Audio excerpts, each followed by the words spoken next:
que a gente viu na semana passada?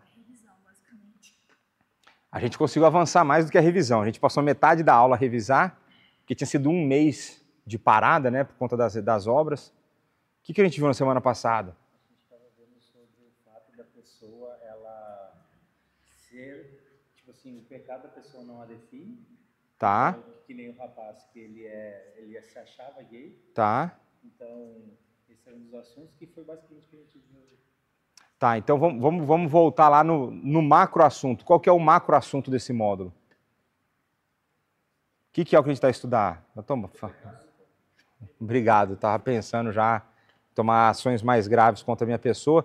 Então a gente está a ver a doutrina do homem e a doutrina do pecado, certo? Então antropologia bíblica e harmatologia, né? Dentro dessas duas doutrinas a gente vem caminhando, analisando as Sagradas Escrituras e percebendo o que é o ser humano à luz das Escrituras, ou quem é o ser humano para Deus. Aí uma das coisas que lá no passado, não foi semana passada, mas lá no passado nós vimos então que a natureza humana possui dois elementos, certo?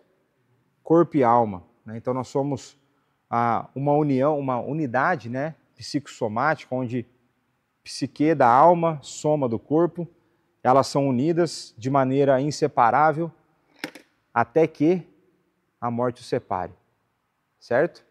A consequência do pecado faz com que aquilo que foi feito para ser unido esteja separado durante um intervalo de tempo, até que Jesus volte e aí o corpo seja ressurreto e reunido com a alma, né? Então, o que mais que a gente viu? A gente viu então a importância do corpo, a gente viu a importância do ser humano, nós vimos que alma, a Bíblia vai usar outros nomes para falar sobre alma, certo? Vocês lembram disso? Espírito, a gente viu que são termos intercambiáveis, mas a gente viu também que existe uma outra figura que é usada para tratar do ser interior, que é o coração. Então a gente pensa no coração como sede da alma, e aí do coração procede o que você comentou agora há pouco, certo? O PSD, pensamentos, sentimentos e desejos. E aí a gente fez uma semana só a falar do coração, e a gente falou de como talvez a gente chegue no tema do pecado hoje, mas a gente falou que como o coração foi afetado pelo pecado, pensamentos, sentimentos e desejos não são confiáveis, certo? Então a gente não pode confiar 100% naquilo que nós sentimos, naquilo que nós desejamos e nem naquilo que nós pensamos, né? Então a gente sempre tem uma realidade objetiva a ser considerada e a gente sempre tem um crivo das Escrituras para poder processar, filtrar aquilo que nós pensamos, sentimos e desejamos. Aí na semana passada, nas duas últimas aulas, na verdade, a gente vem fazendo um estudo acerca do corpo, não é? Se a gente falou da alma, do coração, a gente começou a entrar no estudo do corpo. E a gente começou a ver que o corpo ele não é algo irrelevante, que o corpo é algo importante. Tão importante que nós somos um corpo, nós não temos um corpo. Vocês lembram disso? Então essa ideia de que a natureza humana ela tem esses dois elementos, que é alma e corpo, tanto é que por conta disso foi necessário que Cristo fizesse o quê? Tomasse sobre si carne humana, certo? Tomasse um corpo para si. Então o corpo ele faz parte da natureza humana, e se ele faz parte da natureza humana, a natureza humana foi criada à imagem e semelhança de Deus, o corpo é importante. E aí nós vimos que o corpo era importante para poder, por exemplo, de maneira bastante resumida, cumprir os mandatos criacionais. É impossível que a gente cumpra os mandatos criacionais sem um corpo. E quais são os mandatos criacionais? Esses aí vocês estão careca de saber já. Espiritual, social e cultural. E é engraçado, vocês estão careca de saber, mas ninguém fala, só os mesmos. Vamos lá. Espiritual é o quê? Relação com Deus. Social. Relação com o próximo. Cultural. relação com a criação. Então, os 3 mandatos criacionais, eles dependem do nosso corpo. E aí a gente pode até achar estranho. Você consegue imaginar, por exemplo, que a relação com a criação, que é aquela ideia de dominar e subjugar, que a gente vê no capítulo 1 de Gênesis, né? E depois no capítulo 2 também, aquela ideia de dominar e subjugar, fica claro que você precisa de um corpo, ou não? Tem cara que parece que não trabalha com o corpo, né? Fica lá sentado, parece que não faz nada. Mas, quando você pensa na relação com o próximo, também fica claro que você precisa do corpo. Não é? Agora, talvez o que não fique tão claro é que você precisa do corpo na sua relação com Deus, na relação espiritual. Que a princípio, quando você vai pensar, o que você faz? Você ora. Mas a gente viu alguns textos, né, que mostram, por exemplo, que nós oferecemos o nosso corpo como sacrifício vivo. Então isso pressupõe ajuntamento de pessoas, presença física, né? Então a gente começou a ver a importância do corpo nesse sentido. E daí, a gente entrou na seara, né? A gente entrou no assunto da nossa época, da maneira como o corpo é tido como irrelevante, na maneira como as pessoas hoje valorizam muito mais os sentimentos do que o corpo, na forma como a identidade de uma pessoa é formada.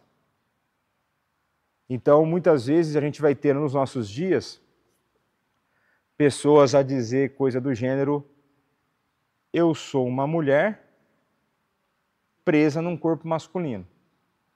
Dirão por aí. Ou então, eu sou um homem preso num corpo feminino. E vice-versa. Então a gente começa a ter uma dissociação de sentimentos e da realidade física. Vocês lembram disso da semana passada ou não? E essa dissociação, ela serve para pelo menos 2 tipos de pensamento. Ou então para o incentivo de prática de 2 tipos de pecado. A saber quais são?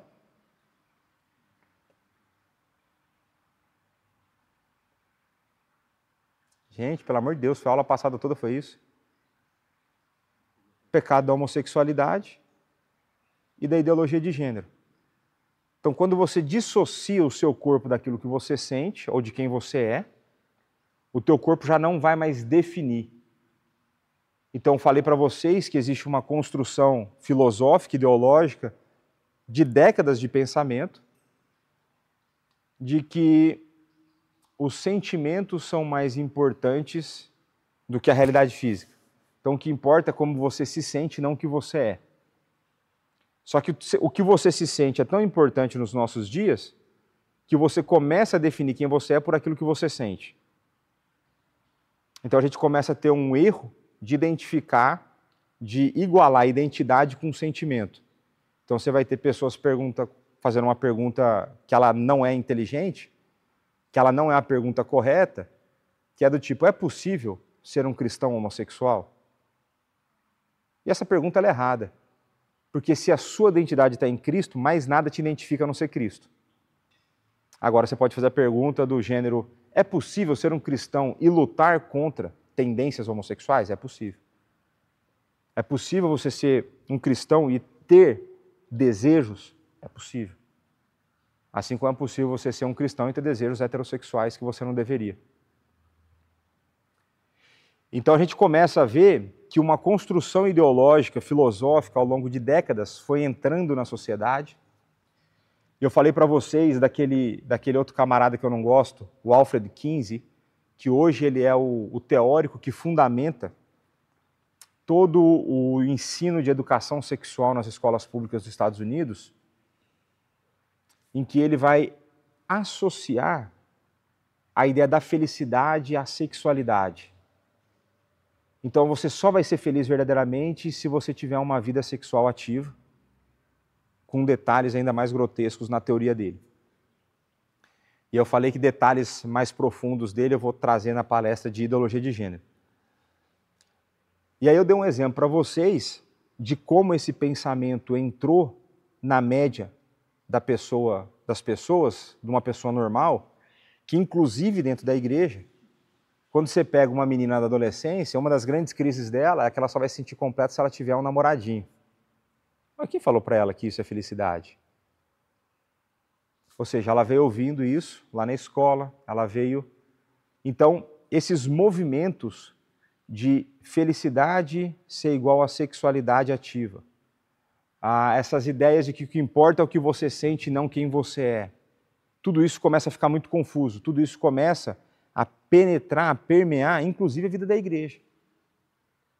E aí toda a nossa batalha que tem sido nas últimas aulas é construir um conhecimento bíblico que a gente já fez e agora a gente tem passado por trechos de livro discutindo exemplos de pessoas que lutaram com desejos, nesse caso, um caso específico, de um homem que lutou contra o desejo homossexual, basicamente por fundamentar a sua identidade naquilo que ele era fisicamente e naquilo que a Bíblia mandava, ou naquilo que a Bíblia fala quem ele é. Então Deus fez homem e mulher, cada um com um fim, cada um para se relacionar com o seu oposto, né? Então a gente foi mais ou menos isso que a gente viu, né? A gente viu, então, que o pecado, como ele afeta toda a realidade, ele afeta inclusive a nossa percepção da realidade física. E aí eu trouxe para vocês alguns exemplos, entre eles esse da distorção de eu me sinto um homem dentro de um corpo feminino, ou uma mulher dentro do corpo masculino. Eu trouxe o exemplo da anorexia, trouxe o exemplo da vigorexia. Existem pessoas que por alguma razão elas são incapazes de enxergar o corpo físico delas e chegar à conclusão correta. O que é isso senão o resultado da queda? Não um pecado específico da pessoa, mas a afetação do pecado na maneira como ela percebe a realidade. Agora que chegou o meu aluno ali, agora se eu perguntar o que a gente viu na semana passada, a gente vai ter alguma resposta, finalmente, né? Mas olha só, então a gente viu que é muito importante que a gente tenha a realidade objetiva como a referência para a realidade volátil. O que eu quero dizer com isso? O corpo é algo real que a gente tem, nosso pensamento é volátil, nossos sentimentos. Então, se eu tiver um conflito daquilo que eu sinto com aquilo que eu vejo, eu deveria ficar com aquilo que eu vejo. Então, se eu nasci num corpo de homem, pouco importa a maneira como eu venho a me sentir, eu tenho que agir conforme o corpo que Deus me deu. Então eu falei para vocês que o pecado afetou tudo, mas o pecado não afetou a linha de produção divina. Ou seja, é impossível que Deus faça um corpo masculino e ele erre na linha de produção e coloque uma alma feminina. Isso aí pode acontecer na produção das caixinhas de sumo, mas com Deus não acontece isso aí. Agora, o que acontece é, aquilo que Deus criou e uniu foi afetado pelo pecado. É possível que a tua alma seja afetada de tal forma que você tenha um conflito com o corpo que você tem. Assim como você tem várias pessoas que têm conflito com o seu corpo. Aí você pode ter um conflito, inclusive, que envolva gêneros e sentimentos.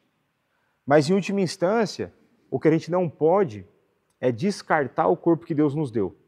Se Deus fez o corpo de uma determinada maneira, e até o Chan, né, que é o cara em questão, ele diz que existe razão fisiológica, biológica e cromossômica para ele entender que ele precisava abandonar, porque cada célula do corpo dele estava marcada com XY. Então ele vai falar assim, eu percebi que os meus sentimentos não são tão relevantes. E aí eu fiz aquela bendita pergunta, né? Quantos de nós aqui já não sentiu coisas erradas? Vocês já ou não? Pouco ou muito? Diário? É isso. Infelizmente é isso. A gente sente de maneira errada muitas coisas, né? Então pronto. E aí a gente tem essa realidade objetiva para aquilo que é volátil, que são os nossos pensamentos. Nós vimos, e eu vou começar com esse último slide, que a ética cristã, ou seja, que o ensino das Escrituras, ao contrário do que nós somos acusados, a ética cristã valoriza tanto a sexualidade quanto o corpo. né? A gente viu, eu vou voltar nesse último slide, que daí a gente começa a conversa a partir disso aí. Deixa eu ver se tem mais algum. Pronto, foi esse aqui, ó. Então a nossa amiga Nancy, ela fala o seguinte, ó, o cristianismo é frequentemente acusado de ser antissexo e anticorpo. Então essa ideia, e talvez, eu creio que isso ajuda na confusão. Deixa eu ver como que eu vou colocar isso de uma maneira educada. Vamos lá, ó, vamos pensar aqui. Então, eu já contei para vocês essa história de quando eu e meus pais ali, enfim, somos os únicos cristãos das duas famílias, né? E eu lembro que quando eu fui sair do banco, por conta do chamado, eu fui contar para um primo meu que eu ia ser pastor, né? Então até lembro, estava em João Pessoa, se não me engano, eu estava até no Nau, um restaurante bom. E aí, falei assim, não, porque eu vou ser pastor, tá? Ele falou assim, pô, finalmente vou ter um primo rico. Eu falei, não, meu, você está entendendo tudo errado. Isso aí não é, na minha igreja não acontece as coisas desse jeito que você está pensando. Não tem jatinho, não tem nada disso. Mas por que isso? Porque na cabeça dele, quando fala em pastor e fala em cristianismo, ele pensa no quê? Nos caras da TV, certo? Nos ladrões que estão na TV. E para uma pessoa fora da realidade cristã, ela consegue fazer a distinção entre denominações? Se chegar aqui para um português médio, falar assim, eu sou presbiteriano, ele fala assim, é você e sua mãe, porque eu não sou, certo? Ele não sabe o que é. Ele não sabe. Você quer se eu xingar e eu não quero. Porque ele não sabe o que é. Ele não consegue distinguir entre denominações. Muitas vezes, dentro do nosso meio, a gente não consegue distinguir o que é uma seita, o que não é. Ainda tem dúvidas sobre isso. Tem pessoas, por exemplo, que confundem o catolicismo com o cristianismo, e não é. Né? Uma instituição que nega a obra de Cristo não pode ser considerada cristã. Então, toda missa os caras sacrificam Cristo de novo. Aí não tem como. Hebreus fala que foi uma única vez, né? Entre outras coisas. Mas, quando você olha de fora, eles colocam todas essas pessoas no mesmo pacote. E aí o cristianismo vai ser acusado de antissexo e anticorpo, porque, por exemplo, vai ter instituição que proíbe o ministro religioso de casar. Não é? Graças a Deus não é o caso da presbiteriana. Estamos aí casar tranquilo. Mas você vai ver denominações ou igrejas e pseudo-igrejas que vão tratar a sexualidade como algo quase que pecaminoso. Sendo que a gente viu, eu tenho falado isso para vocês, que é muito pelo contrário. Se tem alguém que sabe do negócio, é a gente. Porque a gente veio com o manual que Deus deu para nós. Ele criou e falou, usa desse jeito, a gente sabe como usar.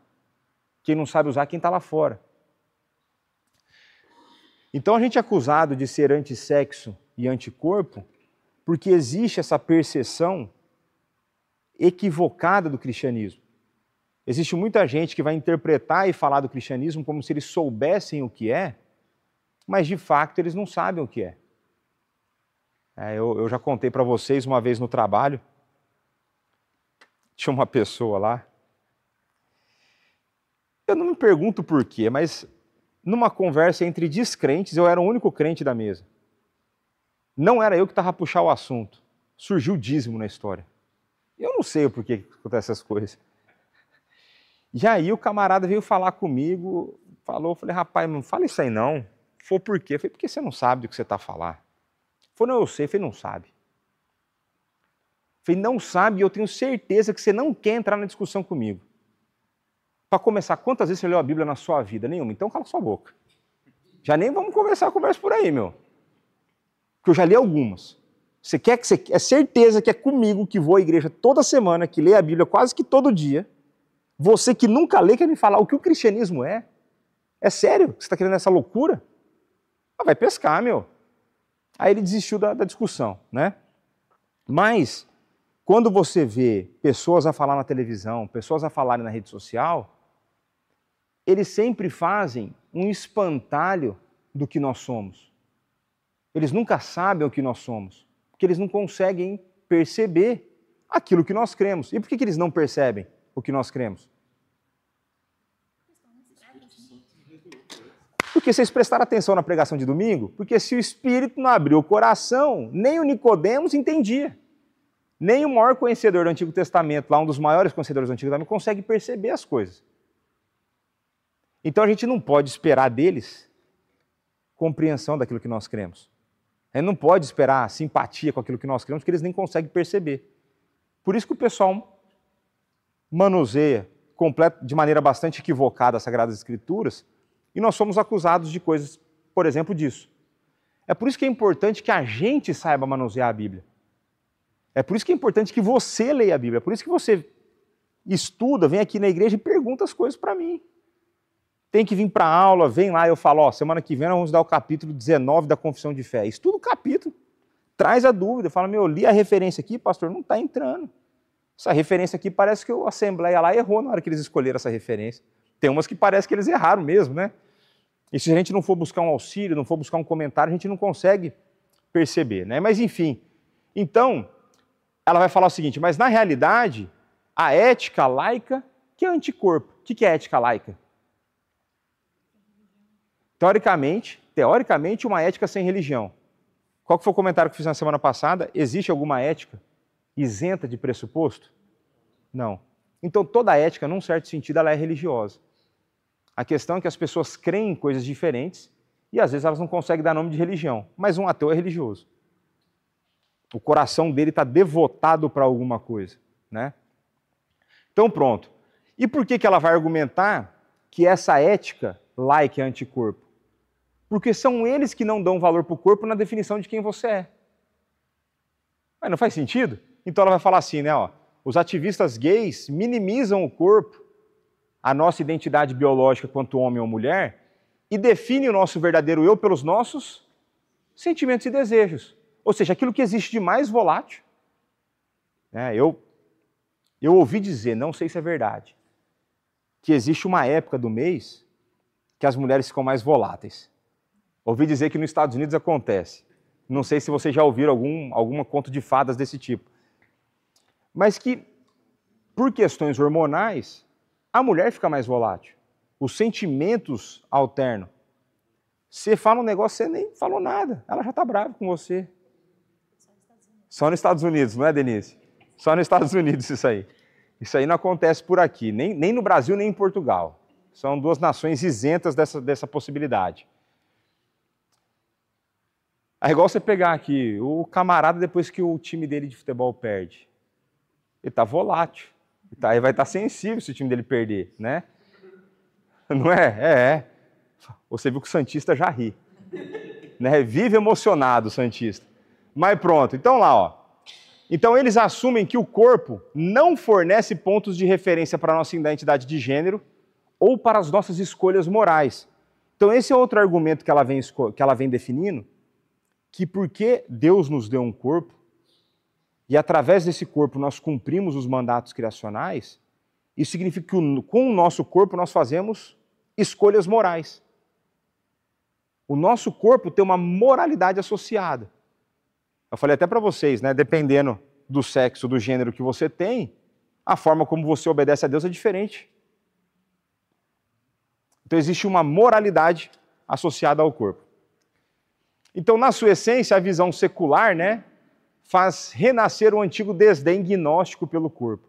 E eu comentei que na época de Jesus, o gnosticismo ele já é mais avançado, ele não surge na época de Jesus, já é bem depois, inclusive, das últimas cartas. Mas existiam algumas filosofias gregas em que consideravam a matéria como algo mau e que bom era o espírito. Então a vida era o aprisionamento de algo bom, o espírito, dentro de algo mau que era a matéria. Então a morte era libertadora para quem seguia essa filosofia, né? Para nós a morte é libertadora de outra forma, porque para nós, uma vez que corpo e alma são dados e criados por Deus, ambos são muito bons. Não são só bons, são muito bons. Então, vai ser o cristianismo que honra o corpo como masculino e feminino, em vez de subordinar o sexo biológico a sentimentos psicológicos. Então, em última instância, você está em dúvida de como você tem que viver a vida, o que você tem que fazer? Dica que eu dei na semana passada. Olhar no espelho sem roupa, você vê o que você é e você vai viver a vida daquele jeito. Mas você veste antes de sair. Mas, se você é homem, vai viver como homem. Não, veja, e aqui é importante, existem elementos da masculinidade e da feminilidade que são culturais e existem elementos que são bíblicos. A gente tem que cumprir o que é bíblico. O cultural a gente pode divergir. Né? Até deu exemplo lá, tem escocês que gostam de usar saia. Eu não quero me adaptar a uma cultura dessa, estou tranquilo com minha calça jeans. Mas aquilo que for bíblico a gente não pode abrir mão. No outro a gente pode adaptar, mas o que for bíblico esquece. E aí, daquilo que Deus nos deu, vivamos de acordo. Então, homem, provedor. Homem, provê segurança, luta pelo mais fraco. É isso que nós temos que fazer. Então, você saiu de casa, você viu que você é homem, você encontrou na rua, viu um mais fraco sendo oprimido, você tem que ir lá defender. Simples assim. Então, o corpo definindo a moralidade. Agora, vamos avançar, que agora começa a parte nova aqui da aula, hein? Então, vamos continuar no livro dela aqui, alguns trechos que eu grifei. É claro que muitas pessoas apoiam o slogan como igualdade no casamento. O que ela fala de igualdade no casamento é casamento entre pares. Vocês lembram dessa definição, não? Então, não existe... Isso aqui é importante, isso aqui a gente não pode ceder na linguagem. Não existe casal homossexual. Por que não existe casal homossexual? Porque casal pressupõe duas coisas diferentes. Eu nunca vi pais dizerem, eu tenho um casal de meninos, quando ele tem 2 filhos. Fala, tem 2 meninos. Agora, quando tem um menino e uma menina, eu tenho um casal de filhos. Porque pressupõe coisas diferentes. Então, se existe pares, né? E existe um movimento na sociedade, eu acho que todo mundo sabe, para legitimizar, na verdade, é dar um nome de casamento para essa união entre pares, certo? Não existe esse movimento ou não? Vocês acham que o Estado tem direito a fazer essa mudança? Por quê? Porque que coisa que foi Deus que criou, o Estado não pode mexer. Agora, se o Estado quer criar uma união estável, quer fazer o que for, só não é casamento, né? E não vale usar casamento tradicional, porque casamento só tem um tipo. Quando você começa a qualificar, você dá abertura para outras coisas. Então ela está a falar aqui que existem pessoas que vão argumentar em favor de ter casamento, união entre 2 iguais. E ela vai falar que muitas vezes essas pessoas acreditam que essa é a atitude mais compassiva a tomar. O que é compassiva? Que tem compaixão. Certo? A Bíblia não manda você ser compassivo. Quem que é o maior exemplo de pessoa com compaixão que a gente tem na Bíblia? Jesus. Então, toda vez que Jesus usa, o relato bíblico usa essa palavra para Jesus, ou quando Jesus, numa parábola, usa a palavra compaixão, o que ele quer dizer com isso? De que ele vê o problema, ele vê o sofrimento, mas ele vai em direção para solucionar aquele problema. Então, compaixão não é sentir pena, que é o que normalmente a gente sente. É difícil sentir compaixão, porque compaixão pressupõe envolvimento na vida do outro. Então, por exemplo, eu vejo aqui, vamos supor aqui, Samuel e a Denise resolveram vir para o curso de teologia, no meio do caminho, faz de conta, quebrou o carro, na vinda. Pra você não falar se acontecer na volta, eu jogando praga, na vinda. Aí...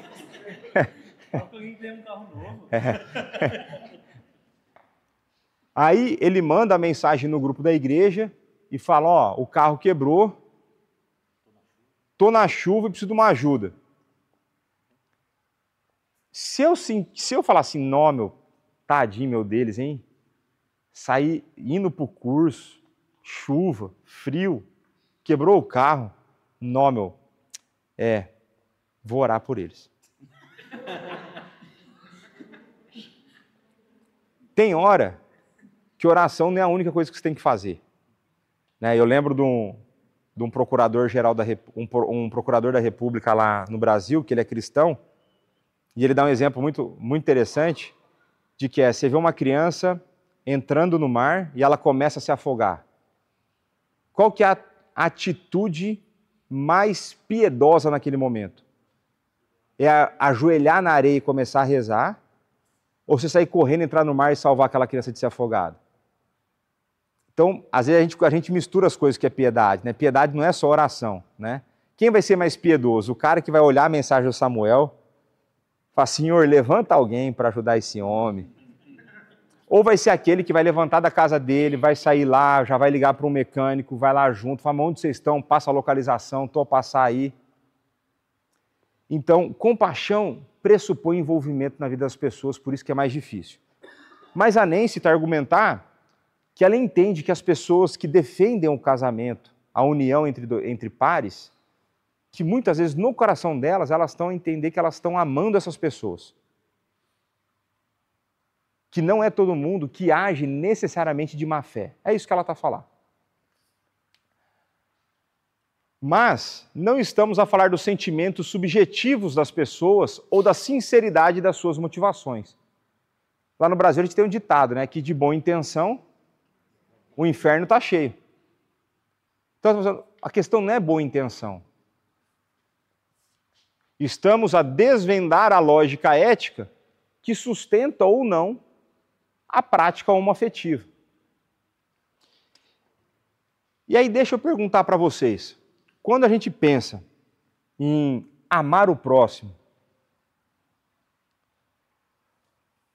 se existe uma discussão sobre é legítimo ou não um casamento entre pares, ou como eu demonstro amor numa discussão dessa?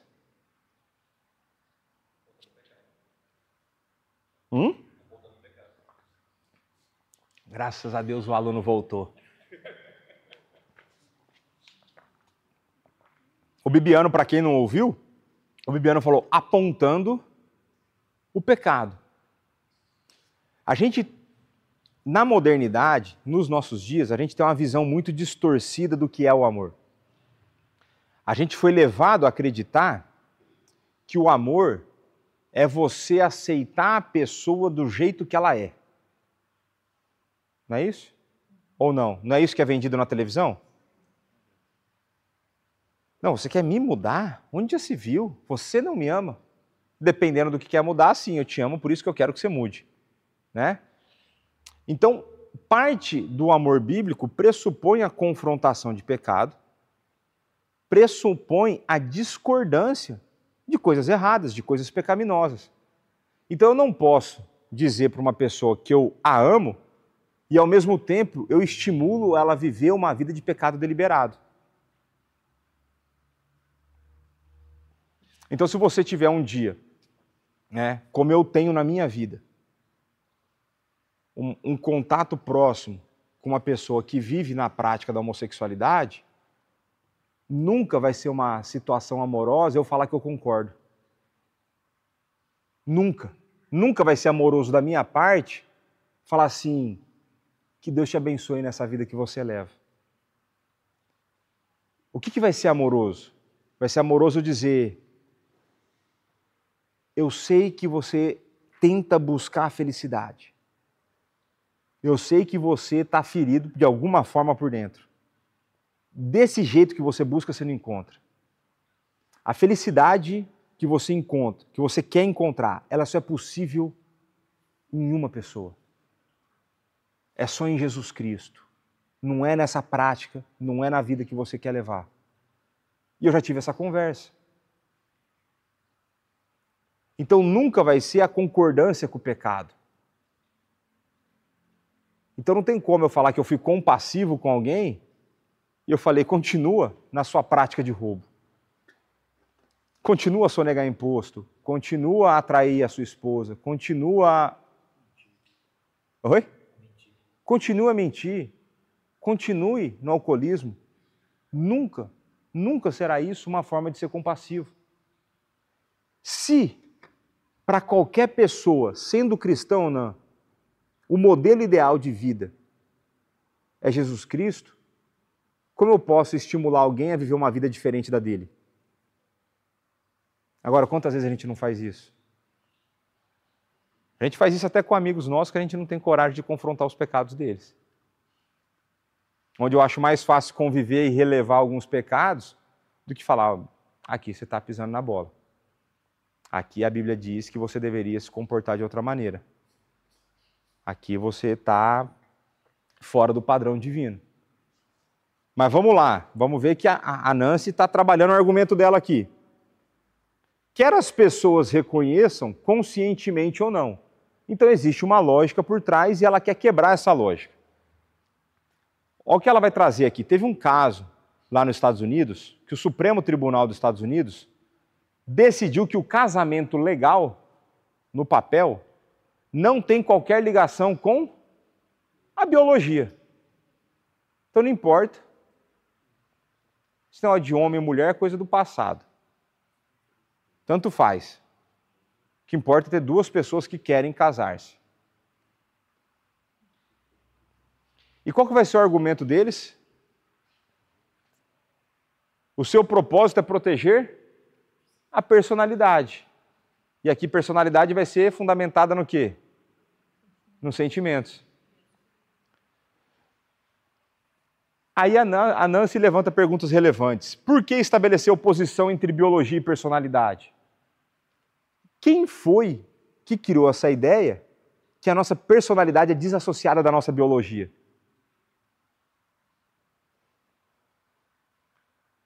E veja, aqui eu estou falando por conhecimento de causa.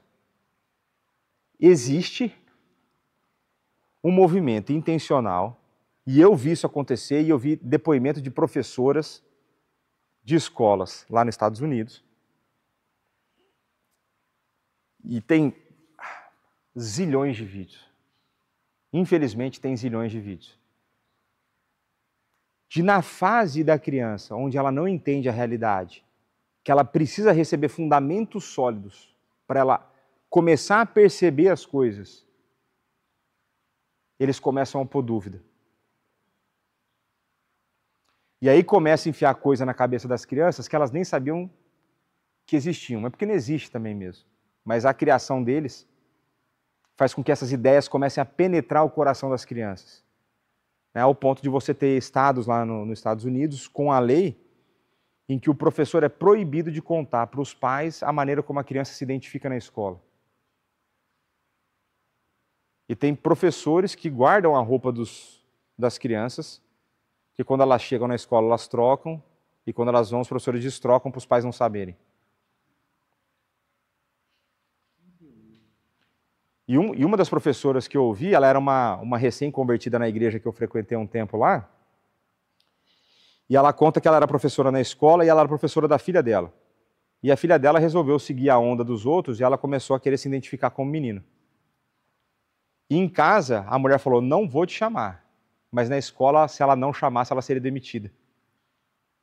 E aí, na luta da maturidade da fé dela, ela não sabia como lidar com aquilo ainda, então na escola ela tratava a menina como menina. E em casa como menina. Isso é realidade, isso está acontecendo, isso eu vi. Mas veja, trabalho de décadas. Falei para vocês lá, Judith Butler, Sulamita Firestone, essas mulheres do movimento feminista começaram a postular essas ideias já tem 50 anos. Não, é lei estadual, né? E aí, então, aí são as lutas da vida que a gente, né? Então cada um vai ter a sua luta. É um negócio complicado, assim. Eu acho que ela tinha que perder o emprego, né? É o que eu acho. Mas você via claramente que era uma pessoa nova na fé, né? E, enfim, só para mostrar que existe um esforço intencional na maneira de moldar a forma de pensar e tem que existir um esforço intencional nosso na formação das nossas crianças. E foi o que eu falei na aula da semana passada. Eu dou um insumo aqui. Agora, quem toca o barco no dia a dia, quem que são? Ou quem deveria ser? Os pais. Eu estou aqui para fornecer material, tirar dúvida, que ajuda, eu ajudo. Agora, não sou eu no dia a dia que vou criar os filhos. Mas a luta está dada aí. Isso aí acontece. Né? Só não vê quem não quer. Né? Na escola, a Heloísa está aprendendo uma escola sobre cuidar do meio ambiente. Né? Uhum. Podemos destruir o planeta. E ela está sempre cantando. Aí eu não vou dizer para ela não cantar isso de verdade. Não devemos destruir o planeta porque foi Deus que fez. Nós devemos cuidar do planeta que Deus fez e tal. Beleza. Aí já tem umas semanas. Aí agora no sábado, pela primeira vez, ela... Olha só, tem lixo no planeta que Deus fez. Aí ela olhou para a mãe dela e falou, mamãe, essas pessoas não conhecem Deus. É isso, né? Foi igual me mandaram o vídeo lá essa semana do menino que fez a prova de ciências, acho que foi, né? O menino respondeu o que a professora ensinou, mas ele resolveu, no tempo de prova, fazer observação àquilo que ele cria. Então, aí tinha lá o preenche os brancos, né? Então, o homem veio do hominídeo, né? Veio do macaco, sei lá o que, ele foi preenchendo. Ele foi lá e colocou assim, Gênesis 1, ele foi lá e ele escreveu o texto bíblico. Deus tomou da costela, tal, ele, de cabeça, de memória, ele fez. E ele foi e escreveu na prova dele inteira, aí o moleque tirou 2.7, 2.8 de 3. De 3, ele foi... Então ele acertou quase, ele tirou 90 e poucos % da prova, né? Mas tudo que ele colocou, a mulher não reclamou, tudo que ele respondeu, ela deu certo, ele esqueceu de pôr numa outra pergunta lá, né? Mas em toda perguntinha que tinha lá, ele pôs uma observação, sabe? Gostei, né? Gostei da abordagem dele, né? Eu acho, né, que eu teria sido mais discreto. Porque eu colocaria do tipo, de acordo com o que foi ensinado em sala de aula, porque esse é um jeito de você responder. Que ela perguntou, ela não pergunta o que você crê, ela perguntou o que foi ensinado, né? Esse é um jeito também de responder sem você comprometer a sua fé, né? Mas pronto, né? Então ela vai colocar que existe essa ideia de uma divisão de 2 níveis, onde você consegue separar aquilo que é material daquilo que é sentimental.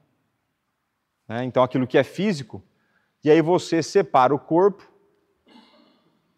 e os seus sentimentos. Né? Então, vamos continuar aqui. A moral bíblica afirma o elevado valor da criação. Vocês já estão cansados de ver isso aqui na nossa igreja. A maneira como Deus criou e tudo muito bom e tudo mais. Numa visão teleológica, o que é teleológica? Que tem uma finalidade, que tem um fim. Né? Então, numa visão com um fim, com um propósito, a natureza não é uma matéria-prima o quê? Indiferenciada, sem um caráter positivo próprio. Ou seja, uma vez que Deus criou, por essência, existe algo positivo nisso. Qualquer coisa que exista negativa veio de onde? Da queda. Então, essa natureza que tem um caráter positivo exibe um plano, um desígnio, uma ordem e um propósito. Tem um fim. E aqui, vamos ver se ele vai falar isso. Ainda não. Mas aqui você começa a ver a diferença de quando você crê na criação e não na evolução. Porque se as coisas evoluíram do nada, eu sempre gosto de começar com essa parte porque é ridículo, né? Do nada veio algo a existir, e aí, de um grupo de células, chegou esses seres maravilhosos que somos nós. Se isso é resultado do acaso e de uma sucessão aleatória de eventos, não existe propósito na existência humana. O ser humano não tem um propósito. O ser humano não tem um motivo para existir, não tem um motivo de ser. E aí faz sentido com a realidade que a gente vê no mundo hoje. Quanto mais se crê nessa separação dos sentimentos do corpo, o corpo como algo irrelevante, então, portanto, ele não tem um propósito, é por essas e outras que a gente vive numa sociedade infeliz. Por isso que nunca antes na história desse planeta os índices de infelicidade foram tão altos, tão elevados. Na sociedade onde você tem a maior quantidade de riqueza e conforto da história. Então você começa a ver que quando você percebe a criação da maneira como está nas Escrituras, traz para você um motivo, uma razão para você existir e levantar da cama. Você existe como uma boa criação de Deus que traz glória a Ele. E isso muda a história. Isso muda a maneira como você percebe a vida. Isso muda todo o jogo. Nós temos a razão de ser. Nós temos uma razão para existir. Nós não somos resultado de um processo aleatório de evolução. Nós somos o resultado de um plano, de um decreto divino. Ele escolheu nos fazer. Ele escolheu nos amar. Ele escolheu nos salvar. Ah, pai, tem como ser infeliz desse jeito? Aí é loucura, você foi infeliz com isso aí na sua vida, você é louco. Aí nós precisamos conversar mais. Não tem como. Não tem como. Então, olha só, por isso que ela tem um propósito, fornece bases racionais para as nossas decisões morais. Eu prefiro defender que ela apresenta, então, para nós, fundamentos bíblicos para que a gente viva uma moralidade específica. A nossa identidade sexual deve estar em harmonia com a nossa identidade psicológica. Ou seja, você tem que sentir de acordo com o corpo que você tem. É isso. E se você lembrar o testemunho do Chan, né, ele vai dizer que antes do que tentar combater os sentimentos errados que ele tinha, ele resolveu assumir a identidade que ele via. E ele vai dizer, e eu comecei a me comportar como um homem, e os meus sentimentos me seguiram. Então, quando você entende, e veja como que é interessante, quando você percebe a sua identidade, a maneira que muda a forma como você sente as coisas. Agora, se isso é verdade sobre o sexo que nós temos, quanto mais a identidade que nós temos em Cristo. Se você perceber quem você é em Cristo, muda a maneira como você vive. Muda a maneira como você faz a gestão do seu tempo. Muda a maneira como você gasta a sua energia. Muda a maneira como você acorda e como você vai dormir. Aí você pode fazer igual Davi fazia no Salmo 3, é um dos salmos que eu mais gosto, em termos de, diante das ansiedades do mundo. Davi fala assim, deito-me e pego no sono. E o Salmo 3 ele escreve quando ele estava sendo perseguido por Absalão. O verdadeiro golpe de Estado, o filho querendo matar o pai, e Davi lá na... E veja, ele não estava dormindo nos colchões Ema. Não é? Ele estava dormindo lá numa caverna, travesseiro de pedra. Ele fala assim, deito-me e pego no sono. Aí ele fala assim, pô, tá bom. Se você já passou por momentos de profunda tristeza como eu passei, muitas vezes o difícil não é dormir, o difícil é querer acordar. Você não tem vontade de acordar. Aí ele fala assim, levanto-me, porque o Senhor me sustenta.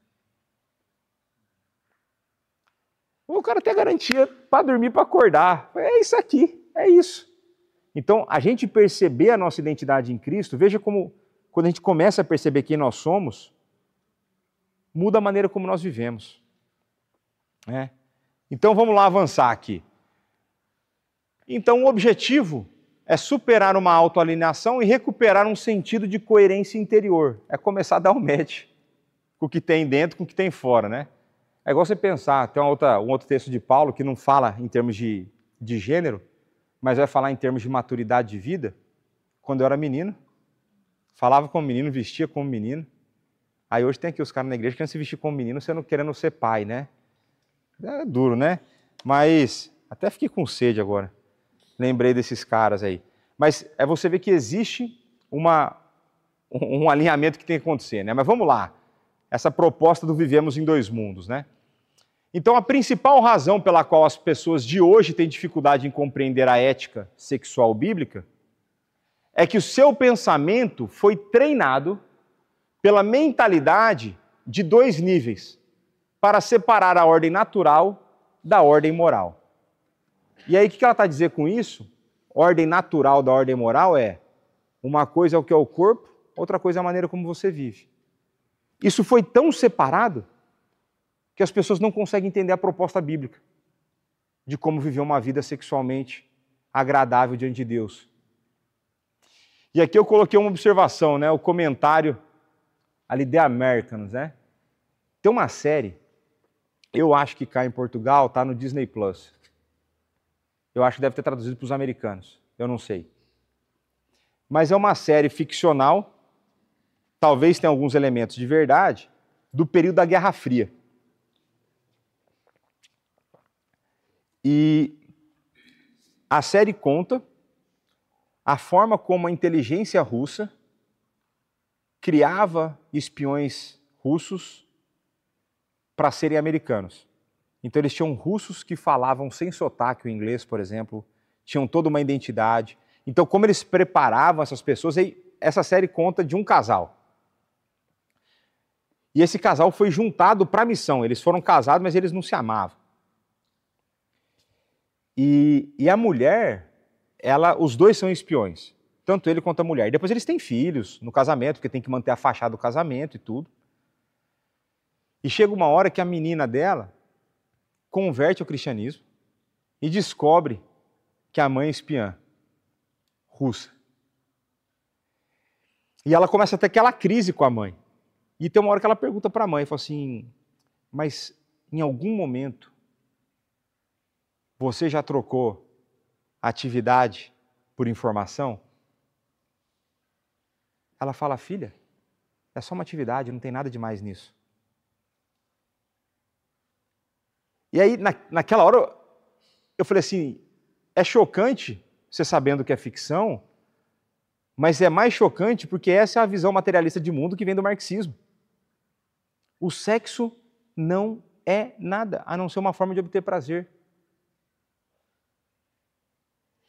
E aí, a hora que ela fala isso, sim, para a pátria mãe a gente faz qualquer coisa. E o que eu acho interessante nisso, né, a menina fica em choque lá, a maior briga tal com a mãe. Mas como uma visão materialista de mundo, uma visão ateísta de mundo, vai te levar aos maiores absurdos morais e para você vai ser comum. Para você vai ser normal. E aí, na mesma semana agora que eu estava para dar aula, saiu uma pesquisa aí que parece que o ser humano foi feito para se conectar. Eu falei, não, sério? Parece, está lá em Gênesis 1, né? Parece. Né? Tá igual aquela pregação que eu fiz lá da criação, né? Que quando o cientista subiu no monte, chegou lá, estava há 200 anos já o cristão lá. Falei, Deus criou todas as coisas, né? Não sabemos de onde as coisas vieram. Mas parece que quando existe uma união, a união mais íntima entre dois seres humanos, que o corpo humano produz um tipo de substância que cria um vínculo entre essas duas pessoas. E que quando você faz isso com diferentes pessoas, isso vai de uma certa forma, te destruindo por dentro. Então você tem vínculos com várias, e aí você acaba que não vai... Então você tem conexões distintas, é um negócio muito louco. No fim das contas, se você seguir a ética bíblica, você está tranquilo em relação a isso. Você não precisa se preocupar contra isso, né? Mas vamos dizer assim que hoje eles encontram evidências químicas que comprovam o que a Bíblia apresenta, vamos dizer assim, né? Como, por exemplo, pesquisas que têm sido feitas, que quanto maior a quantidade de parceiros sexuais de uma pessoa ao longo da sua vida, menor é a chance do casamento dela ser bem-sucedido. Então assim, eu fui lá e aproveitei, agora eu quero sossegar. Pronto, você não vai, você vai se lascar. A não ser que a graça entre, transforme a vida, regenere e tudo mais, né? Mas pronto, feito o comentário, alguém? Vai lá. A gente está falando aí da questão da sexualidade, mas esse treinamento mental aí da separação de níveis, ele entra em múltiplas esferas. Sim. Você falou aí do feminismo, mas também tem o enfraquecimento da posição do homem, você tem Sim, sim. São temas que eu, pelo menos, vi muitos cristãos negligenciando. Não, está tudo bem, isso dá para aceitar, isso dá para aceitar. Mas, na verdade, está meio que conectado. Tudo está conectado, ou não? Sim, porque isso aqui eu acho que é uma coisa muito interessante que você trouxe. Eu acho que a gente consegue puxar para uma outra questão, que talvez seja a realidade para muitos ainda, mas para mim já não é há muito tempo, que é aquela ideia da compartimentalização da vida. Que é a pessoa acha que a fé dela é algo que se encaixa num dia da semana, e o resto da semana ela consegue viver de uma outra forma, porque se ela for domingo na igreja, ela cumprir com os deveres dela, exemplo, a pessoa achar que é normal ela se dizer cristã e chegar no trabalho ela mentir a semana toda. Então o chefe chega e fala assim, ó, tem uma ligação pro senhor. Quem que é? Falando, fala que eu não tô. É o cara com medo de perder o emprego, vai falar, não, o chefe não tá agora. O que ele está a fazer? Ele está a compartimentalizar a fé dele. A fé dele funciona num momento, numa área específica da vida. E eu creio que a gente tem a tendência a fazer isso em muitas áreas, se não em todas as áreas da nossa vida. Por que eu acho que a gente tem essa tendência? É que é um achismo mesmo. Porque senão é guerra o tempo todo. E a gente não quer viver em guerra o tempo todo, mas a gente tem que viver. Eu já falei algumas vezes aqui na igreja daquele aspecto bélico da fé, porque a gente as nossas armas são espirituais, certo? Não é contra a carne e contra o sangue, mas parte dessa batalha espiritual passa pelo mundo das ideias. Quando eu falo mundo das ideias, seriam filosofias e éticas de vida. E o cristianismo propõe uma forma de viver.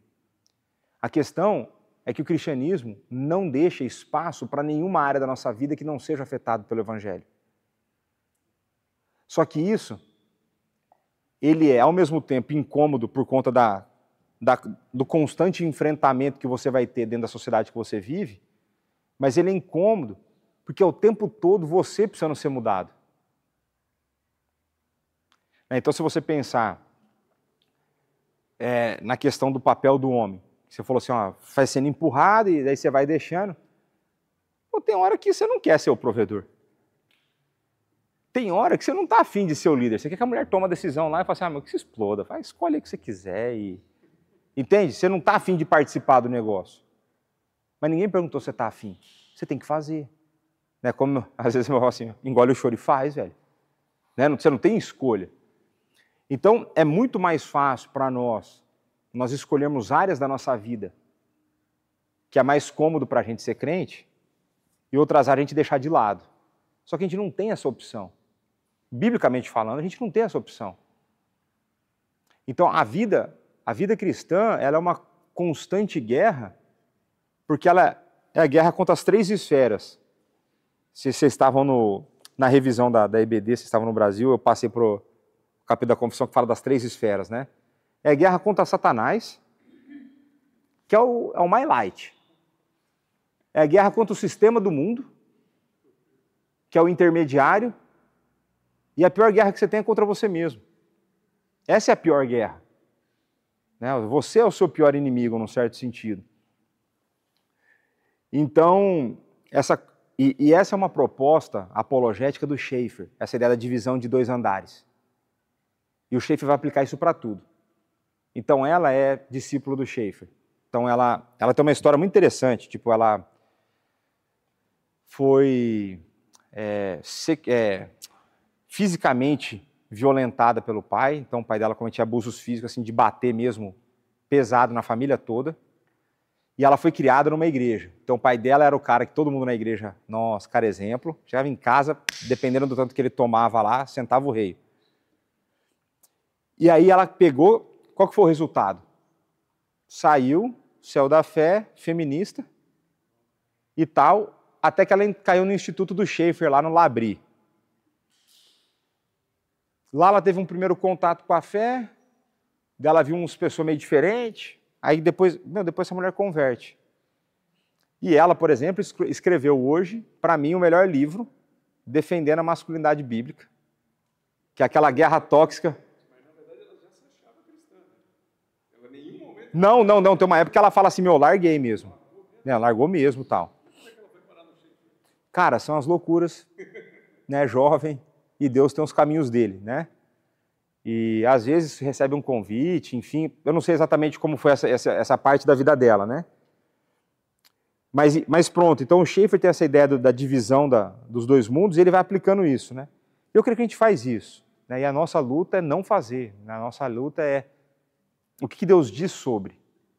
E a partir do que Ele diz sobre, eu discuto com o mundo naquilo que eu discordo, trabalho através da ação do Espírito da Palavra naquilo que precisa ser mudado em mim, né? Mas isso aí é 24/7, né? É 24 horas, 7 dias por semana, é guerra constante. Então, olha só, né? No mundo acadêmico, uma visão teleológica, uma visão com propósito da natureza, como orientada, foi substituída por uma visão materialista, que basicamente o marxismo cultural tomou conta das universidades, dentro do Ocidente, é impressionante. Não é só no Brasil, é nos Estados Unidos, me parece ser o caso aqui também. E essa visão materialista que vê como desprovida de significado espiritual e moral. Isso é um conjunto de matéria. É isso. Só esperando morrer para apodrecer. Como resultado, a maioria das pessoas já não ouve a mensagem do próprio corpo. É essa aí. Disney Plus, né? Tudo que é FX nos Estados Unidos é Disney Plus aqui, por isso que eu chutei. Como resultado, então as pessoas já não ouvem o seu próprio corpo.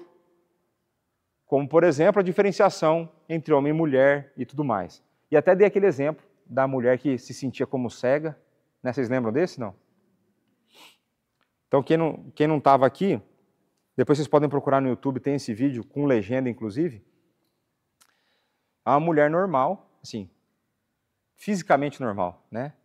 Mas que ela se sentia como uma mulher cega.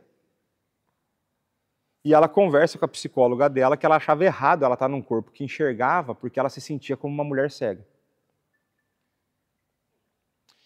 E aí ela faz um acordo com a psicóloga e dentro de umas sessões da terapia dela, ela derrama lixívia nos olhos, alguma coisa do tipo, e a psicóloga acompanha esse processo até dar o tempo de ação da lixívia para cegá-la e ser irreversível. E então ela chama a emergência.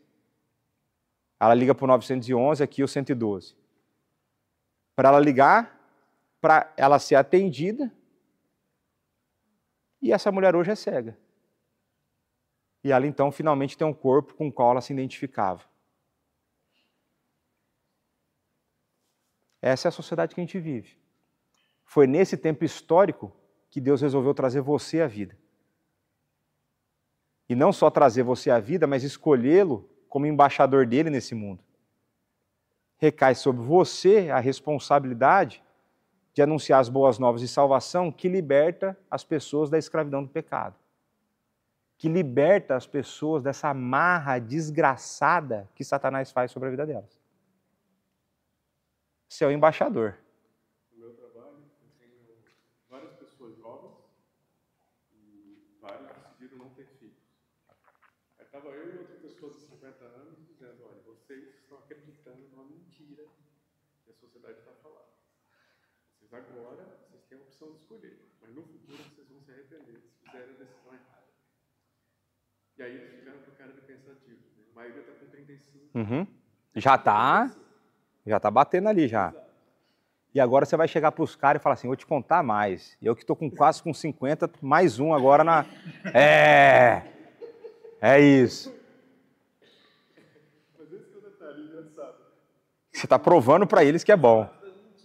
Sim. E veja. O objetivo é destruir a estrutura. Mas porque essa é a única estratégia que Satanás tem. E eu tem um tempo que eu tenho pensado nessa... O porquê que existem algumas áreas que o inimigo parece atacar mais do que outras. E se você olhar, as áreas que o diabo, em termos de ideologia, mais ataca, é a família e a sexualidade. Aí você volta, por que será? Aí você volta na criação. Criação faz, Deus criou o casamento. Deus criou o sexo como uma maneira de criar família, reprodução e de formar sociedade. Aonde o cara vai atacar? Na base. Então, assim, naquilo que é essencial para o cumprimento. E a outra coisa, você pensar o trabalho, né? Aí você vê uns marxistas que não quer trabalhar e pegar dos outros, né? Aí você veja, os ataques, tá lá na criação o negócio. Tá lá na criação. Aí você vê que o ataque vem sempre intencional, né? E agora você vai falar para os caras, acredito tanto que agora tá vindo o quarto, não é isso? Para quem não sabia, a mulher dele tá grávida agora. Graças a Deus. Essa é a gravidez que ia pegar todo mundo de surpresa. Estou feliz com isso aí. Agora tá gravado. Você vem aqui para a igreja, a chance de ficar grávida, hein? Mas, ó, agora eu vou falar aqui, eu acho que o pessoal que é mais das antigas das Pedras Vivas é prova disso. Quando eu cheguei na igreja, na média esse era o pensamento dos jovens daqui. Ou eu estou errado? Veja, a média do pensamento dos jovens de dentro da igreja era esse. Por quê? Porque a gente está dando muito ouvido para lá fora. A gente está fazendo a separação das esferas. A gente está começando a achar que o mundo tem algo bom para oferecer na forma de viver diferente daquilo que Deus mandou. Veja como que começa a ficar louco a maneira de pensar. E pela graça de Deus, até onde eu sei, não tem mais nenhum resistente à ideia de ter filho. Da época que eu cheguei. Né? Pode ser que hoje tenham outros aí que eu não sei, porque se eu souber eu vou na orelha lá falar. Né? Mas é a maneira como Deus criou para ser as coisas. Né? Mas pronto, vamos voltar aqui. E se a moralidade estiver desligada, quando ela fala natureza, é da matéria nossa, torna-se meramente uma construção. Não é esse o argumento o tempo todo? Que os papéis são a construção social, não é isso? Tem, na minha palestra de ideologia de gênero, tem uma citação lá da Judith Butler e da outra lá da Sulamita, que elas vão falar assim, ó, o negócio é o seguinte, quem falou que esse negócio de gênero tem que se resumir a um de dois? Pode ser tantos quantos forem possíveis. Pô, isso aí décadas lá atrás. Eu fico pensando como que era viver com uma pessoa dessa. Hoje você acha loucura, imagina décadas atrás. Mas tá lá, escreveram, publicaram o livro e o povo acha inteligente. Aí tá lá, então é qualquer coisa que nós decidimos. Uma visão modernista, olha isso aqui. E a visão modernista, o que ela quer dizer? Uma visão evolucionista. Uma visão que vai trazer a ideia materialista. Uma visão modernista da natureza conduz inevitavelmente a uma visão pós-moderna da moralidade. O que as pessoas não conseguem, e eu vejo, e eu falei isso na semana passada, que a gente não precisa ter medo de entrar em discussão, um debate educado, discussão aqui sempre educada, né? Mas assim, discussão de ideias, a gente não precisa ter medo, porque hoje o povo não pensa. O povo não pensa. Se você souber pensar um pouco, nem é muito, se você souber articular o conhecimento bíblico que tem sido dado para vocês, você consegue sair de qualquer confusão hoje. 90 e tantos por cento da confusão você sai. Por quê? Porque as pessoas não conseguem levar ao extremo o pensamento que ela tem para a vida dela. Então assim, ó, ela escolhe uma moralidade para a vida dela. E ela vai falar, por exemplo, coisas que eu já ouvi. Não, mas isso aí é verdade para você, não é para mim. Tá bom. Não, porque isso é certo para você, errado para mim. Falei, tá. Então, nesse exato momento, eu acho que é o certo eu pegar essa faca e enfiar no seu pescoço. Não, falei, não. É errado para você, para mim é certo. Já que você está falando besteira, deixa eu cortar a sua voz aqui. Só que se você pegar qualquer ideia de qualquer pessoa, qualquer filosofia do planeta que não for bíblica, e levar ao extremo, você vai ver que é ridículo. Ela vai chegar num ponto que ela é insustentável. A única forma de pensar que permaneceu ao longo de toda a história da humanidade, que ela é inquebrável, é o cristianismo. É a única forma consistente de pensar. E o povo acha que a gente que é burro, mas é a única forma. A gente é burro porque a gente não segue. Né? A gente fala que crê e várias vezes desobedece. Aí beleza. Mas a única forma coerente de pensar que existe no planeta é o cristianismo. Então, às vezes as pessoas me perguntam, mas como que faz para evangelizar? Eu falei, primeira coisa, tenta descobrir o que a pessoa acredita. Depois que você descobriu o que ela acredita, só mostra que ela está errada. Mostra para ela que a crença dela não se sustenta. E aí você vai mostrar que existe uma crença que é autossustentável. E aí você vai apresentar o evangelho. Mas para você colocar algo novo, é necessário você destruir o antigo. Então a melhor forma de você atacar as bases da crença, pensa na conversa de Jesus com Nicodemos. Jesus estava a destruir as bases do fundamento ali dos pensamentos de Nicodemos. Alguns teólogos vão acreditar que Nicodemos se converte lá pelo capítulo 19 de João. Você tem uma postura convertida de Nicodemos. No capítulo 7 ele aparece lá, que ainda parece que meio indeciso, mas ele dá indícios no capítulo 19 de que ele tenha sido convertido. É ele que vai lá ajudar o Zé de Arimateia com o negócio do corpo de Jesus, depois da crucificação, né? E as pessoas, elas são cheias de convicções sem fundamentos. Hoje, o que mais tem é gente com certeza de coisa que não sabe. Então, por isso que a gente precisa conhecer as Sagradas Escrituras. Porque a gente conhecendo as Sagradas Escrituras, o Espírito Santo vai usar a nossa vida e aquilo que ele tem mostrado para nós, e a gente vai conseguir, de maneira gentil e amorosa, mostrar para as pessoas que elas vivem em engano. A garganta não precisa chegar nessa parte. Nessa parte não precisa chegar.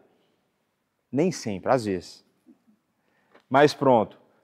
Então, o que a Nancy vai mostrar é que se você tem uma visão de que não existe um propósito para a matéria criada, ou evoluída, se ela não tem propósito, a consequência vai ser, cada um vive do jeito que quer, que é a moralidade pós-moderna. Então, olha só, a teoria de gênero pós-moderna fundamenta a sua identidade não na sua biologia, mas na sua mente. Você é o que você sente. Então tem um livro aí que eu já falei, né, O Estranho Novo Mundo, né, ele tem ele em inglês, ele não tem em português. O que tem em português é o Self Moderno. É o mesmo autor, só que esse livro é o mais comprido. Ele tem 400 e tanta para 500 páginas, o outro é resumido, tem 200 e tanta. Mas é um teólogo histórico, que eu gosto muito, chamado Carl Trueman. Esse cara, qualquer coisa que você vê esse nome, Carl Trueman, pode comprar. Ah, mas pastor, é receita de bolo, compra. Foi o Carl Trueman, é bom. Esse cara, ele é um cara que eu invejo, porque ele escreve de coisas profundas de uma maneira que todos entendem. Então eu li as coisas dele e consegui entender. Falei, agora faz sentido isso aqui, né?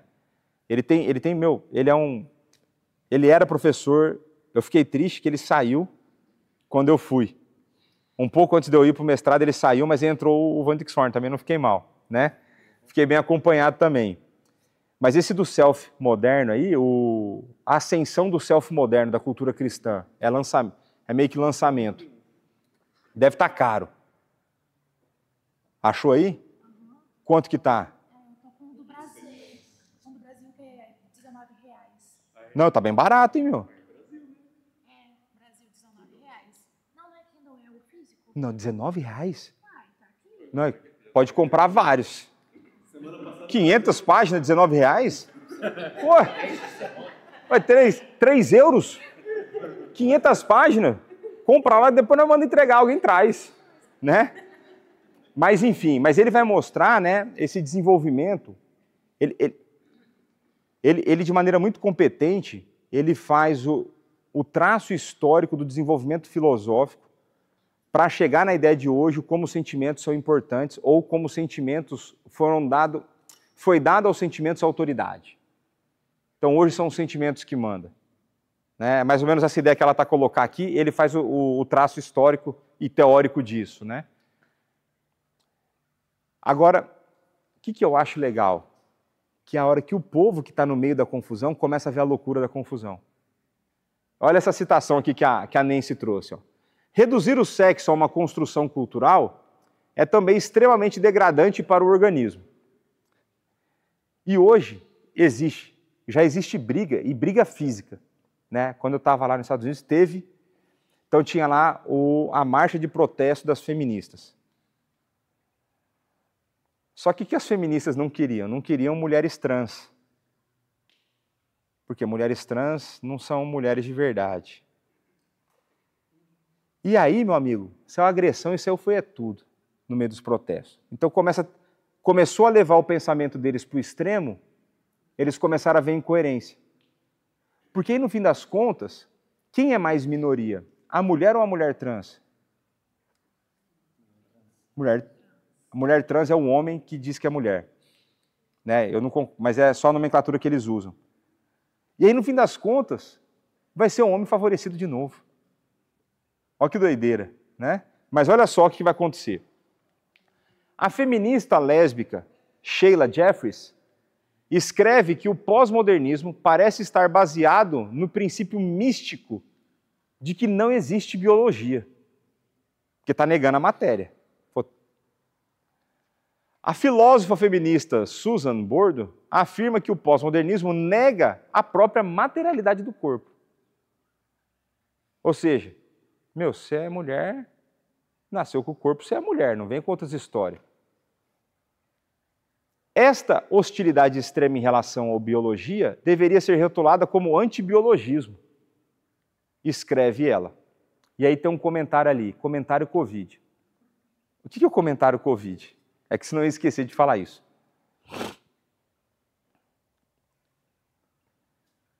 Durante a pandemia, as pessoas foram proibidas de pensar.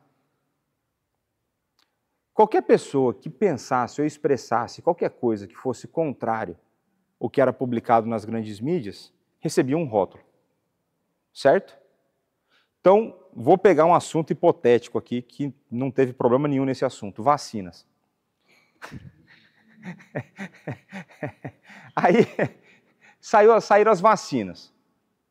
Aí, pela primeira vez na história, a gente aceitou vacina que não foi testada. Não foi testada em animal, não foi testada em ser humano. Mas se você contestasse esse processo, você era negacionista. E o que você estava a negar quando você era rotulado de negacionista? A ciência. Você estava a negar a ciência. Ainda que não tivesse uma prova de eficácia, só tivesse afirmações do tipo, vai parar a transmissão, vai tudo que depois, com o tempo, viram que não parou de fato. E eu acabei tomando as doses porque eu tinha que ir para os Estados Unidos. Eu tomei lá as doses. Agora, quem eram os maiores advogados em favor das vacinas e dos lockdown? Os laboratórios, mas quando a gente pensa em movimentos ideológicos alinhados a ideias marxistas, entre elas, o pessoal do alfabeto, certo?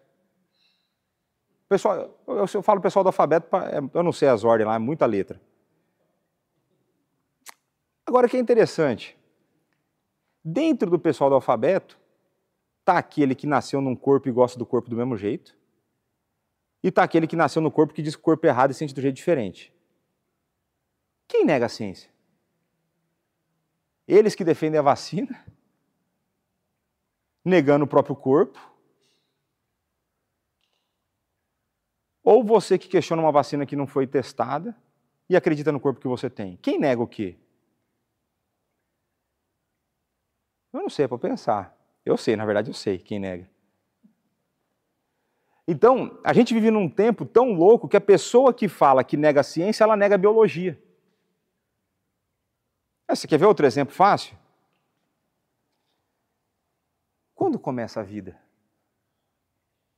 Para aqueles que são a favor do assassinato de crianças no ventre? Depende de onde você está. Porque tem lugar que são 3 meses, tem lugar que são 6 meses. Foi na aula da EBD que eu trouxe o exemplo do cara de Princeton? Foi.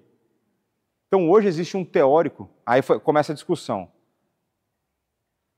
Onde começa a vida? A biologia define que começa na concepção, assim como a Bíblia fala. Teve concepção, tem vida. Agora, aqueles que são a favor do assassinato das crianças dentro do ventre, vão argumentar o quê? Que não é vida. Mas quem está negando a ciência de novo? Veja que o uso da ciência, da verdadeira ciência, ela é seletiva. As pessoas pegam um discurso conforme é agradável e é útil para a maneira como ela pensa e para aquilo que ela defende. Elas não estão preocupadas com a verdade. Por isso que eu gosto de um teólogo, que é um dos teólogos mais proeminentes da história lá do seminário que eu fiz o mestrado, que ele fala, toda verdade é verdade de Deus. Então, para nós, verdade não tem lado. Tem uma origem. Mas de onde ela vem, se ela é verdade, até na boca do Satanás ela é verdade. E para nós o que importa é a verdade, porque ela tem a sua origem em Deus. E a discussão que eu trouxe aqui na aula de EBD no último domingo, é de que aí quando você começa a perder uma discussão, e quando você pega pessoas que são alinhadas a esse tipo de ideologia, quando ele começa a perder a discussão, ele muda de tese. Então o problema mais não é se tem vida, o problema é se é uma pessoa para matar a criança no ventre. Não, peraí, ela tem vida, mas não é uma pessoa. O que define pessoa? Aí eles vão falar que é a consciência. E quando você tem consciência?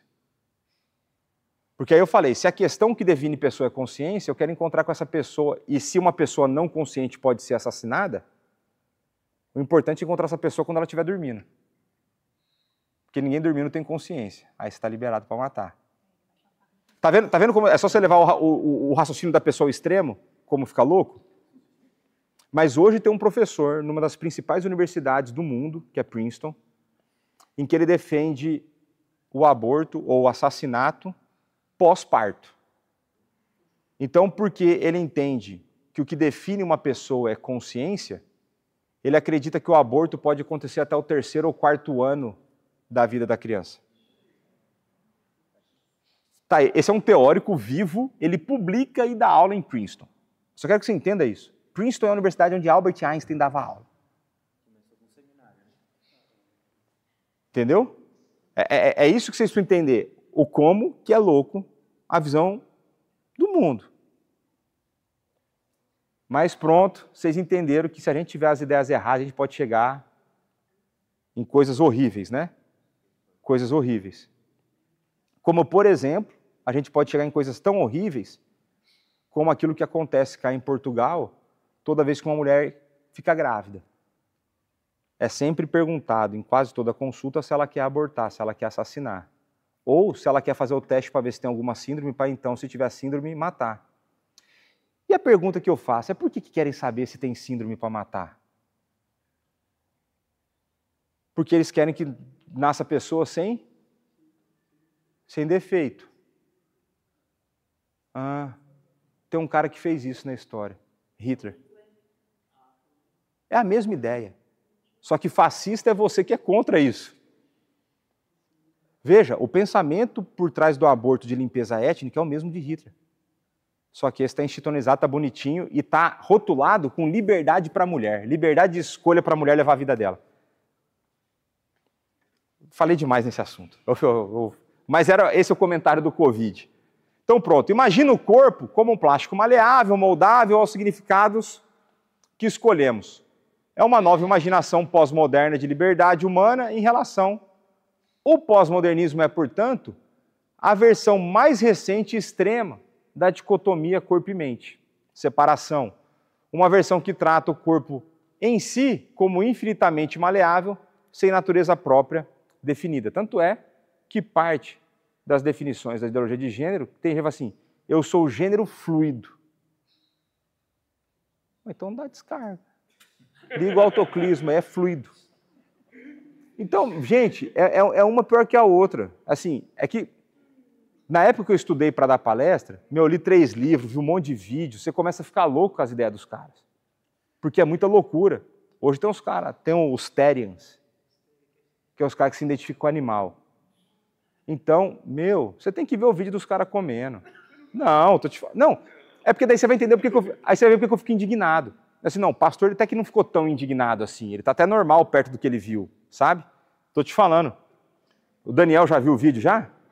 Se você viu, mostra para o seu pai depois. Mas vamos lá, ó.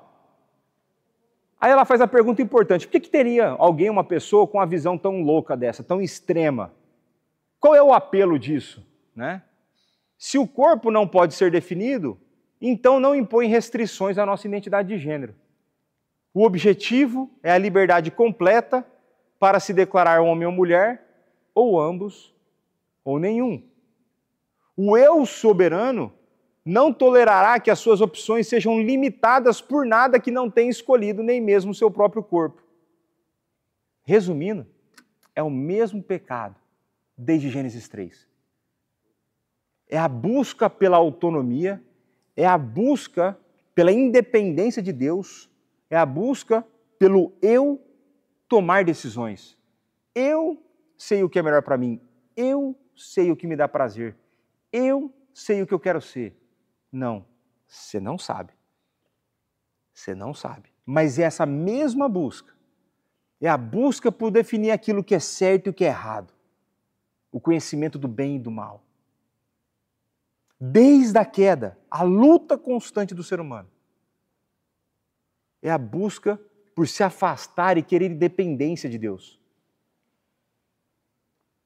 E aí você vê que essa é a ação constante nossa. Aí o texto da pregação do próximo domingo vai ser porque Deus amou o mundo de tal maneira que deu seu Filho unigênito, para que todo aquele que nele crê não pereça, mas tenha a vida eterna. Como que pode um Deus tão amoroso diante de pessoas tão arrogantes? Olha lá, Amaro.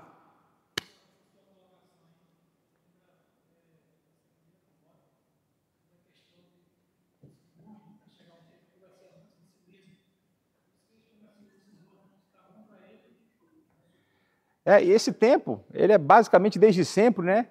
E eu até estava lendo uma passagem hoje de Timóteo, né?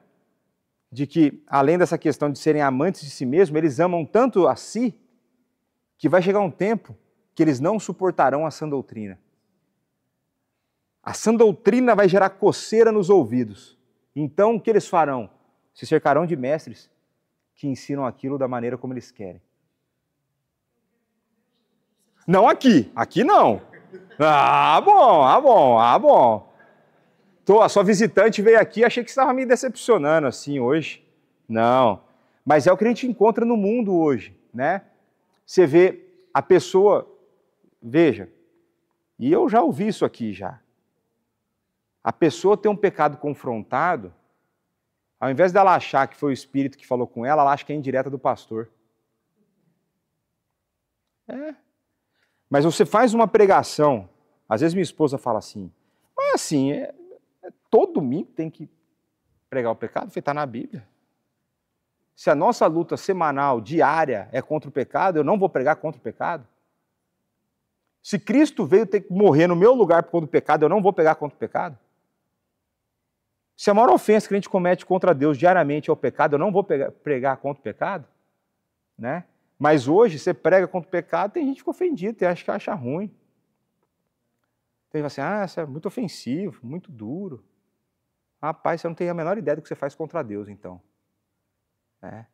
Mas é por isso que tem aí hoje pastor que chama o povo de meus lindos. Nem é pastor, né? Que lá não é pastor. Você é o centro de Deus, você é o ponto fraco de Deus. Isso é loucura. Isso é insanidade. Assim, eu fico muito indignado, porque é possível que tenha alguns deles que genuinamente estejam enganados. Se eles não sabem o que eles estão a fazer, que seja tão mal quanto eles não têm noção quão mal é o que eles fazem. Acredito que tem alguns que são assim. Eu acho que tem outros que são mau caráter mesmo, exploram a fé do povo, né? Então, quando você olha para as igrejas hoje, por exemplo, tem um cara, nem vou falar o nome, toda vez que eu lembro dele eu fico com raiva. Eu falo que esse cara era lobo em pele de ovelha, em pele de cordeiro, mas mais de 10 anos que eu falo disso. Recentemente ficou evidente. E esses dias postou um vídeo dele que falou assim, eu não consigo acreditar nesse Deus que é fogo consumidor. Então você não consegue acreditar na Bíblia, meu amigo. E por que ele não consegue acreditar na Bíblia? Porque tempos atrás ele sediou um evento na igreja dele, que boa parte do evento foi para tentar minar a autoridade das Escrituras. Foi para falar que a Escritura tem erros. É o liberal, certo? Então o Ed René, falei, vem há tempos fazendo isso, dando sinais de que ele tinha desviado da fé. Ele cedia um evento na igreja dele, que ele leva uma mulher para dar uma palestra, falando contra as Sagradas Escrituras, onde essa mulher vai falar que o protestantismo tradicional tem um ídolo chamado Bíblia de papel, e que ela vai falar que a Bíblia tem erros, que a Bíblia não é a palavra de Deus, mas contém, aí são os mesmos erros desde o século XIX, né? Zero novidade.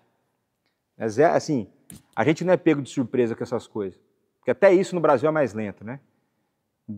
Um século, 2 séculos depois está chegando os problemas lá, né? E eu acredito que tem muito dinheiro de coisa marxista investindo em pseudo-igreja para as outras eleições. É uma outra tese minha. Porque nunca surgiu tanta pseudo-igreja liberal no Brasil igual está surgindo agora. Igreja inclusiva, que não existe, pseudo-igreja inclusiva. Tudo isso tem surgido com muita força. Se você for no Instagram e for buscar, é impressionante a quantidade que tem. É impressionante. Mas tudo isso começa minando a autoridade da Escritura. Por isso que a autoridade da Escritura é um negócio que eu brigo aqui. Mas essa foi uma pergunta que foi feita para mim na minha entrevista com o conselho. Aqui não tem ninguém que estava na entrevista. Uma das perguntas que foram feitas para mim foi: qual você acha que é a doutrina mais importante e a doutrina que você trabalharia aqui na igreja? Foi a doutrina da Escritura. Se o povo entender o que a Bíblia é, boa parte dos problemas vão embora. Porque a hora que você expõe ela, não tem como você brigar comigo, porque está nela. Tanto é que a gente começou, EBD, 5 aulas do que era Escritura. E depois, em vários outros momentos, falando do assunto, como foi no curso de teologia e tudo mais. Então, eu não sei porque a gente... porque falou lá do pessoal que massageia o ego e o ouvido hoje em dia, né? Então, hoje tem muito disso, né? E com as redes sociais, fica mais fácil de encontrar isso. E porque como o discurso... Veja, pensa lá, né? Você tem lá o algoritmo do Instagram. Qualquer coisa que eu falar aqui, cai nos 10 filtros para os caras me barrar de vídeo. Por quê? Porque meu discurso não é inclusivo. Meu discurso busca ser bíblico. Agora, o outro que faz o discurso bonitinho, só que nesse discurso bonito ele só enfia discurso de Satanás, é esse que é entregue. Porque esse agrada a maioria. Esse não é ofensivo, né? Então, e ser desse jeito hoje em dia dá dinheiro, né? Mas, como expus em 1 Pedro, não é por conta de dinheiro que eu virei pastor, né? Mas vamos lá para eu terminar aqui a aula. E cheguei no final da citação da Nancy, hein? Depois nós vamos falar de esperança sobre o corpo, né? Se tem tanta coisa desgraçada acontecendo no nosso tempo, se existe esperança para isso, né?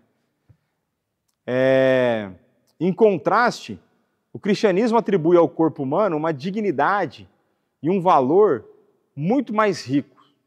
Os seres humanos não precisam de se libertar do corpo para descobrir o seu eu verdadeiro, o seu autêntico eu. Em vez disso, podemos celebrar a nossa existência corpórea como uma dádiva de Deus. Em vez de escapar do corpo, o objetivo é viver em harmonia com Ele. Quando nós entendemos que nós somos criados por um Criador amoroso, quando nós entendemos que esse Criador amoroso nos fez com um propósito, a vida fica muito mais fácil de ser vivida. O olhar para si, aceitar quem você é, a maneira como Ele te fez. E aqui eu não estou falando dos pecados que você tem, eu estou falando da estrutura física que você tem, o sexo que Ele te fez, onde Ele te colocou, a família que Ele te colocou, a igreja que Ele te trouxe. A vida fica muito mais fácil. Porque a gente vive em harmonia com quem nós somos e nós vivemos em harmonia com quem nos fez. Vou passar o slide da esperança, vai. E aí, só lembrando aqui, a gente acabou de falar 2 aulas a falar de como o pecado afetou a nossa percepção do corpo, a nossa relação com o corpo. E até mesmo, a gente sabe que o pecado afeta o próprio corpo, entram as doenças, né? A gravidade e tudo mais, né? E tem um teólogo das antigas, aí, o Irineu de Leão, né?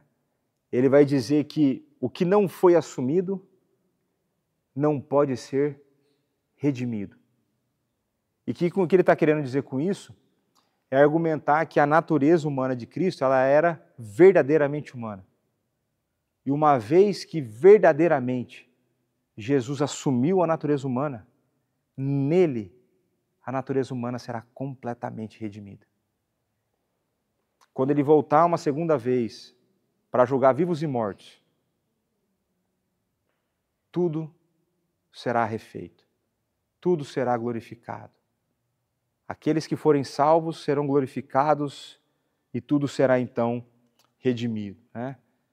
E aí, para dar esperança, Filipenses 3, 20 e 21, pois a nossa pátria está nos céus, de onde também aguardamos o Salvador, o Senhor Jesus Cristo, o qual transformará o nosso corpo de humilhação, é o que você tem, um corpo de humilhação. Tem hora que é mesmo, né? É um corpo de humilhação, para ser igual ao corpo da sua glória, segundo a eficácia do poder que ele tem de até subordinar a si todas as coisas. Ou seja, o corpo glorificado será perfeito. Não tem limitação no poder dele, porque ele domina sobre tudo e sobre todos. Porque ele derrotou a própria morte. Então, existe esperança para esse corpo caído. Existe esperança para o corpo cansado. E existe esperança para aqueles que vivem em conflito com aquilo que lhes foi dado. Essa esperança está em Jesus Cristo, o nosso Senhor e o nosso Salvador. Vamos orar. Pai, muito obrigado por mais esse momento que o Senhor nos deu. Muito obrigado pelo seu cuidado. Muito obrigado, Pai. Muito obrigado, pois o Senhor nos fez com um propósito. Nós não somos resultado de uma evolução aleatória. Nós somos resultado de uma ação deliberada, definida, pensada pelo Senhor. O Senhor nos criou com propósito, o Senhor nos amou desde a eternidade. O Senhor não apenas nos criou, mas o Senhor também nos resgatou. Somos gratos a Ti por isso, somos gratos pelo corpo que o Senhor nos dá, pelo propósito que o Senhor coloca nele, na maneira como nós podemos usar o nosso corpo para cumprir os mandatos, para Te adorar, para servirmos nossos irmãos. Muito obrigado, Pai, pois o Senhor nos dá tranquilidade e paz para vivermos uma vida digna do Evangelho. O Senhor nos dá tranquilidade de termos sido criados com um propósito definido. Continua a nos sustentar, continua a nos motivar, a renovar as nossas energias, para que um dia, Pai, quando o nosso Salvador vier mais uma vez, esse corpo de humilhação possa ser glorificado e possamos, então, para sempre, viver diante do Senhor. É o que nós Te pedimos, gratos, no nome do Teu Filho Jesus. Amém.